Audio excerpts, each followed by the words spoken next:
chances are they've gone to public school. That's a very high likelihood. They've either gone to public school or they're going through a college education. I am not here to justify what happens. I am here to first try to share a reality with all of our parents, our respected parents that are sitting in the audience. And I feel your pain because I'm a parent myself. My girls are about to turn teenagers. I'm terrified to death. I feel your pain. I'm going to be in your shoes soon. And may Allah protect all of us parents, you know.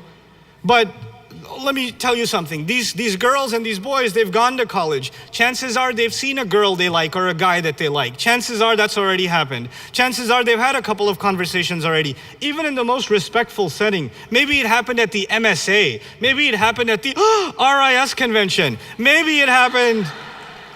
Yeah, it may have happened. Actually, it did. Okay? And you know, and I'm not just talking about the matrimonial section and all of that. I'm talking about just at the bazaar. Hey, nice hijab there. This is, you know, like that. You know, isn't that calligraphy amazing? That's some people start their conversations like that. One of the reasons I like to walk around in the bazaar is to see the contemporary pickup lines by Muslim youth. They're not very good nowadays. But anyway, it's fun to watch. But anyway, this has already happened, and they've got certain preferences, they've got something in their heart, and they want to tell you, but you know what, the girl's Palestinian, and she's thinking about a good brother, he's a good brother, but he's, astaghfirullah al-azim, Egyptian. Or it's a Pakistani guy, and he wants to marry this girl, and she's la hawla wa la quwwata illa billah, she's Syrian. You know, and he's really scared to tell his parents. He's really scared to even mention the idea because the Arab father will say, Mustahilun wa ana hay. You know, mere jeete ji ye hargiz nahi hoga. I want to tell you a really sad yet funny story. Any of you guys know Sheikh Abdul Nasir? Well, Sheikh Abdul Nasir is a good friend of mine. He's got a very twisted sense of humor. We like to go to conventions together and especially observe youth behavior. It's a thing we do. So we're at one of these conventions. Obviously, most youth are not in the lecture, they are outside the lecture. So we skip the lectures too. So we were hanging outside the convention center, we're walking by, there's a bunch of guys and girls talking or whatever, you know. We're not going to be the Sharia police and, you know, we're just going to see what they're doing, you know. So we're walking by and this guy, so slick, man. So slick. This guy goes to this girl, he goes, today's the saddest day of my life. Now, Abdul Nasir and I are walking. We both stop. We're like, we gotta hear this. This is golden right here. I mean, I tell you. He does not know we're standing behind him. Okay, he does not know. I mean, that's status doing moment. This girl goes, oh, why? And he goes, well, after today, I'm gonna go back to Ohio, and I don't even know your name.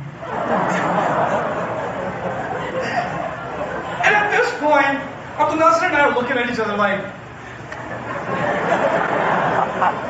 and he can't help himself. Abdul Nasir cannot, he's a Texan. He goes, booyah, boy, that's a lie right there. So he turns to the guy, I want him to shake my hand, bro. That was amazing. I was like, yeah, shake my hand. Can I take a picture with you, bro? That was amazing. All the teenagers disappeared.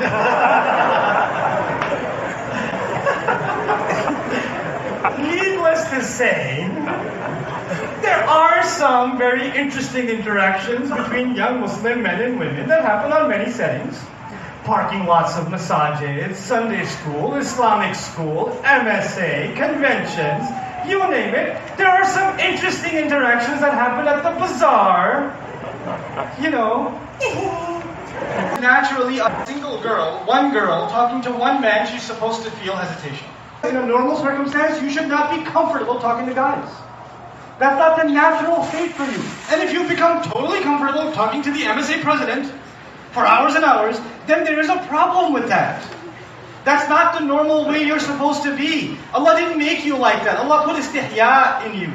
Now when there's two of you, you can be in the meeting and confident. I don't think you know what you're doing. I don't think the program should be on the 3rd, it should be on the 5th. And we're not making that ugly flyer, we're making our flyer ourselves. You can assert yourself because you're in a group. But when you're by yourself, okay, whatever you say. You gotta learn where to draw the line. You know? You have to do that. And you guys too. Don't take advantage of the shyness of girls. And then, sister, I wanted to discuss the convention with you. No, you didn't. Stop. There are plenty of other people you can discuss. Why don't you BCC her father with her? Then discuss father won't mind the convention discussion.